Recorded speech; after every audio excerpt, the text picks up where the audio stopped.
Observation d'un usinage avec un premier cas de figure, l'usinage de panneaux plate-bande usinés sur un poste commande numérique.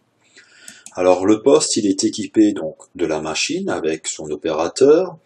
Il aura une table d'entrée pour approvisionner les pièces à usiner, ainsi qu'une table de sortie pour évacuer les pièces qui viennent d'être usinées par la commande numérique.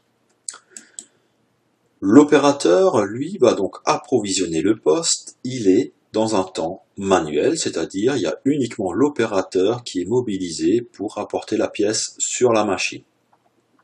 Une fois qu'il va positionner sa pièce sur la machine, il est dans un temps technico-manuel, c'est-à-dire dans cette phase-là, la machine et l'opérateur sont mobilisés.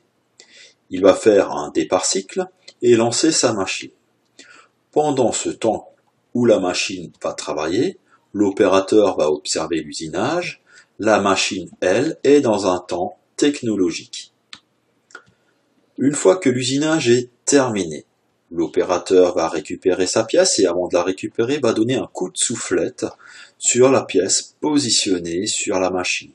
On est dans un temps technologique machine puisque les deux vont être occupés.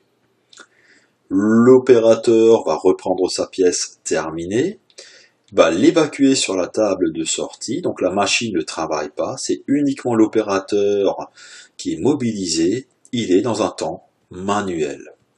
Ici, la fin du premier cycle. L'opérateur va rentrer dans le deuxième cycle et va refaire les mêmes gestes, la même opération, les mêmes opérations sur la machine. Départ cycle et va lancer la machine et ainsi de suite. La question est la suivante, peut-on améliorer les performances de ce poste de travail? Alors on va observer pour ça le deuxième cas de figure avec même opération, une plate-bande à usiner sur la commande numérique, seulement le poste va être réorganisé.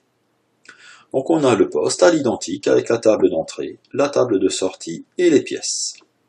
L'opérateur va approvisionner le poste de travail, comme avant, donc il est en temps manuel, va poser sa pièce, va faire un départ cycle, donc ici on est dans un temps technologique manuel, la machine va usiner, sauf que là, dans ce cas-là, l'opérateur va commencer à approvisionner la prochaine pièce, dans l'attente où la machine va usiner la première.